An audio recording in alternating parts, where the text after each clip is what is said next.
Bonjour à tous, dans cette vidéo, on va voir pourquoi vos opérateurs sabotent vos données de production dans votre ERP et dans votre MES sans le vouloir. J'ai rencontré ce cas à plusieurs reprises dans mes missions et j'aimerais vous partager une solution concrète pour enfin avoir des données de production fiables et sans surcharge pour vos opérateurs et au contraire en leur simplifiant le travail. Vous avez dépensé des centaines de milliers d'euros dans un MES dernier cri. Donc MES, pour ceux qui l'ignorent, c'est un acronyme pour Manufacturing Execution System. C'est un logiciel qui pilote en temps réel l'exécution de la production dans l'atelier en faisant le lien entre les machines, les opérateurs et d'autres systèmes de management comme les ERP, la qualité, la maintenance, etc. Vous avez organisé des formations, vous avez créé des procédures claires pour tracer chaque arrêt machine et pourtant, quand vous ouvrez le tableau de bord, c'est le chaos. 75% des arrêts sont classés dans autres problèmes ou problèmes indéterminés ou le premier problème de la liste car les opérateurs sélectionnent à chaque fois le même, le premier de la liste. Vos analyses tombent à l'eau et vos décisions sont basées sur du bruit.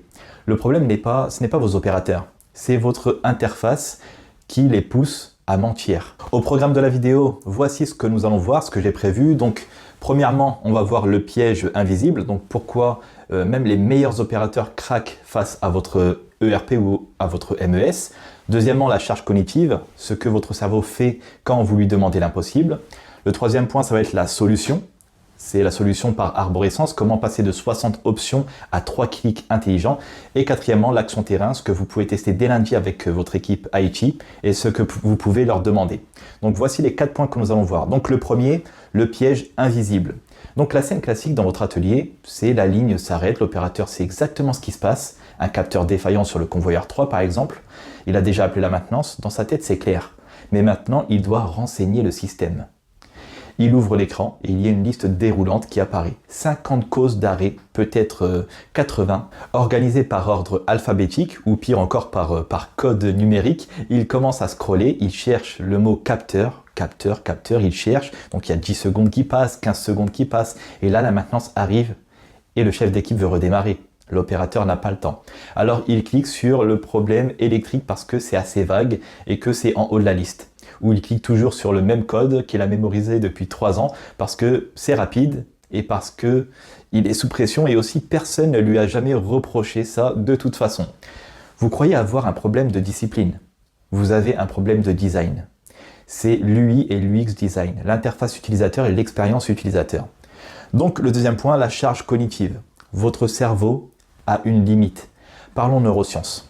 Votre cerveau fonctionne comme une batterie. Chaque décision consomme de l'énergie mentale. Les chercheurs appellent ça la charge cognitive.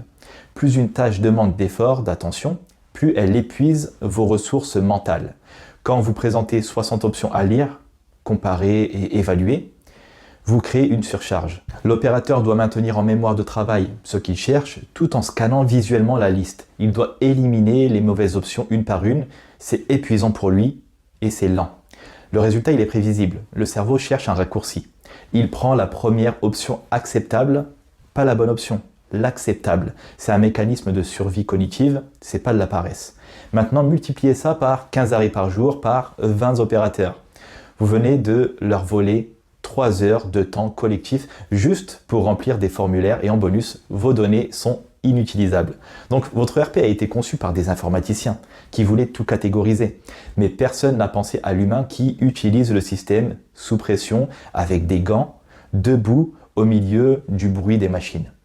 Troisième point, la solution par arborescence. Donc la solution, elle existe déjà. Imaginez, vous rentrez dans un restaurant. Le serveur vous tend un menu de 80 pages. Tous les plats sont mélangés, entrées, desserts, plats chauds, salades, tout en vrac. Vous allez paniquer, vous allez mettre 15 minutes ou plus à choisir et probablement commander la première chose lisible par pur épuisement. Maintenant, imaginez qu'il vous pose 3 questions simples. Plutôt viande, poisson, végétarien ou pâtes, par exemple. Vous répondez viande, bœuf, poulet, porc ou agneau.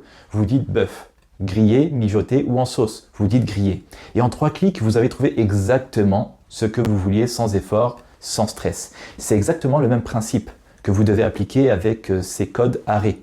Au lieu d'une liste de 60 causes, construisez une arborescence sur 3 niveaux. Premier niveau, 4 catégories larges, par exemple panne mécanique, problème matière, réglage opérateur, et autres, l'opérateur choisit en 2 secondes. Deuxième niveau, 4 sous-catégories selon son choix. Si c'est une panne mécanique, par exemple, on peut mettre moteur, convoyeur, capteur, outillage, par exemple. Ça lui a pris juste 2 secondes de plus. Et enfin, le troisième niveau, 4 précisions finales adaptées au contexte. Vous passez de 60 choix simultanés à 64 possibilités finales réparties sur 3 niveaux, mais l'opérateur ne voit jamais plus de 4 options à la fois. Son cerveau traite l'information instantanément. Il n'y a plus d'hésitation, plus de scan mental épuisant, et il n'y a plus surtout de données pourries. Ce que ça change vraiment pour vous. Avec cette approche, les données deviennent enfin exploitables. Vous pouvez enfin faire un vrai Pareto, identifier les vraies causes racines et investir au bon endroit. Mais surtout, vous arrêtez de traiter vos opérateurs comme des robots administratifs. Vous reconnaissez que leur attention est une ressource limitée et précieuse. Vous concevez des outils qui respectent leur charge mentale et aussi leur contexte de travail réel. Et bizarrement, quand vous faites ça, la qualité de la donnée explose. Parce que vos opérateurs veulent bien faire. Ils connaissent leur machine. Mais si vous leur demandez l'impossible dans un contexte de pression, ils vont prendre des raccourcis. C'est humain, c'est prévisible, c'est normal. Donc le quatrième point, c'est l'action terrain. Donc par où commencer dès lundi?